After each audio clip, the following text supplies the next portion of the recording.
update you guys on the 3000 GT. This thing has been in my garage for the past month and a half. So you can see over here, we have a lot of parts and things dismantled. So I pulled the rear turbo and that took way longer than I ever thought possible. I'm not as handy as a lot of you out there, but the heat shield on this car, heat shields plural, was a pain. So I don't know, guys. I pulled out the turbo. There's not a lot of play in the shaft. There was a lot of oil in the piping before the turbo. I've changed the PCV valve. There was oil kind of getting into the turbo, but I'm not convinced that changing out the rear turbo is going to fix what I'm doing. So here is what I have done. So one thing to know on the 3000 GT is there are about 3 or 4 different models of turbos that come with these cars, and the CHRA, basically the turbine for the turbo, they won't fit into certain exhaust manifold sizes. So what you can do with turbos, rather than buy a new turbo would have cost me about $900 from 3SX, or I could have upgraded to something bigger. I want to keep it stocked for now.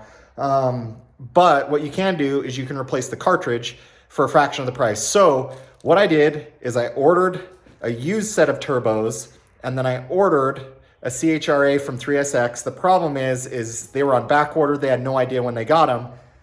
The other problem is the used turbos that I bought, I can't find a CHRA that fits them. So I'm going back to my original turbo, but I did found an OEM original CHRA that we're gonna be putting on that. So let me show you guys some of the parts and stuff in my garage, and I pray that the car starts back up once I get everything back together. All right, so this is basically the new CHRA.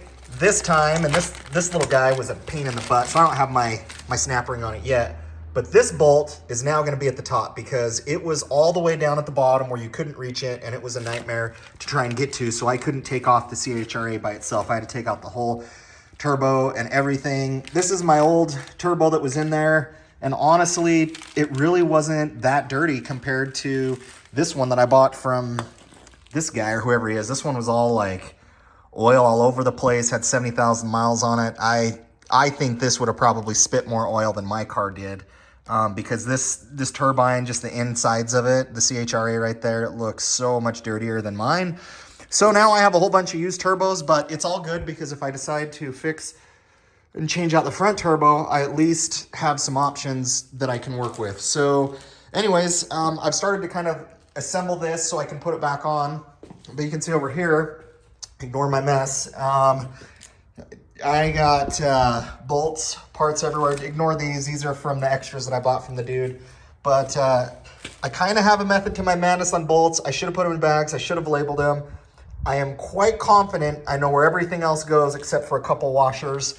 I do know that on the turbo, I got a new oil feed line in here. They said this was OEM, but this doesn't look OEM. But anyways, I ordered it from Cherry Hills, Mitsubishi.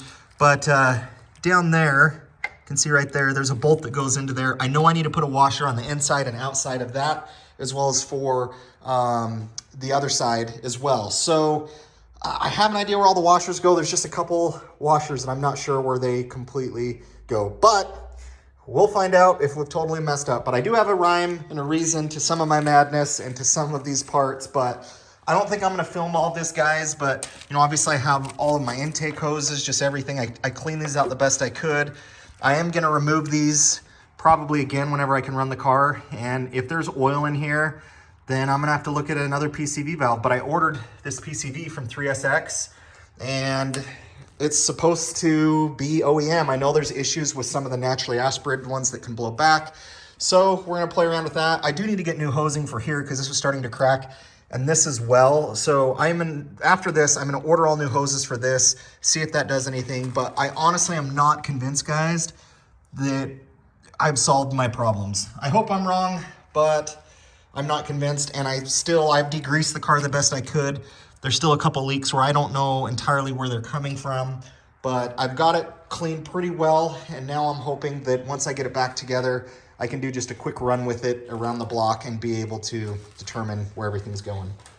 All right, guys, got to run to Ace Hardware. So I have 2 pairs of snap ring pliers, and one of the pairs was able to help me get the snap ring off of the turbo that holds it onto the housing. However, to get it back on, they don't reach. That, you know, and that's just something that the forums, there's a lot of help on these cars on the forums, but there's also a lot of stuff that people leave off.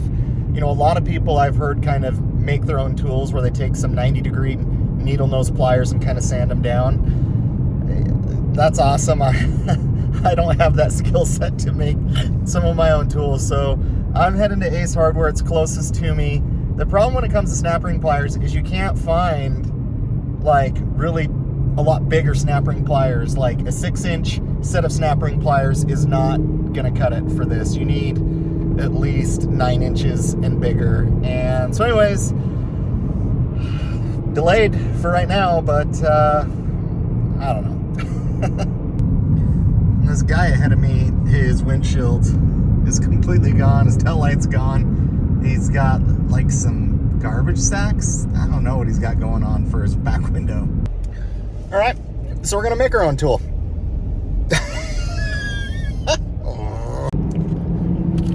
Fun little fact for all you licorice lovers out there.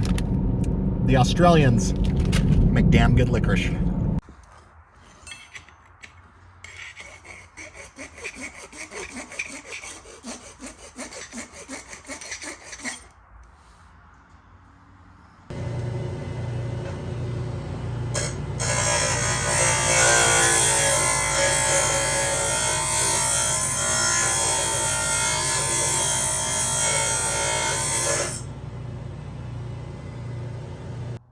So the engine's back together. We're gonna start it. The car may start on fire. It may blow up. It may not start. It may spew oil everywhere, but I've been waiting for a month and a half to get to this point. I don't think this is gonna do it.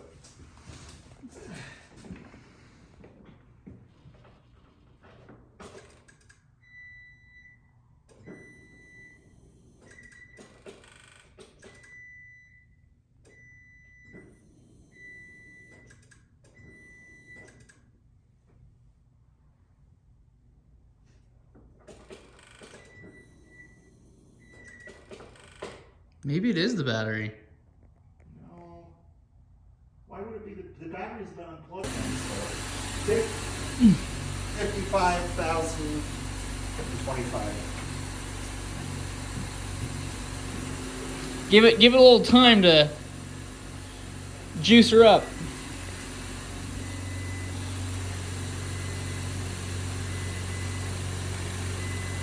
That's not good.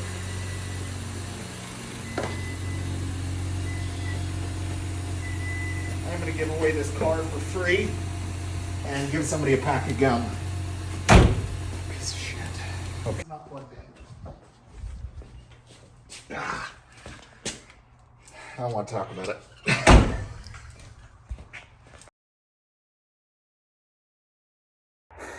Guys, we did it. Oh man, I am so relieved, so thrilled. After 3.5 months in my garage, the 3000 GT starts, runs great, fixed a lot of the oil leaks, and it can finally come out of the garage. It has been a test of patience, and I don't even know what to say to you guys, just because for a while I didn't think this would happen, and you know, I didn't fix some of the issues that I thought I would fix while doing this, but I mean, we've changed out the starter, we've changed out the battery, new timing belt, new water pump, new gaskets, I mean, new spark plugs, new spark plug wires. We've changed a lot of stuff on this car, and it is monumental for me to be able to pull this sucker out of the garage. Oh, it's just gonna feel so good.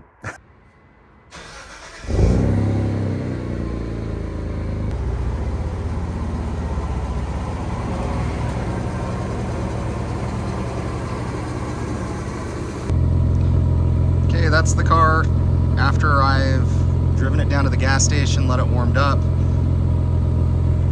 I mean, it's not smoking at all, so I don't know what causes this stuff, but I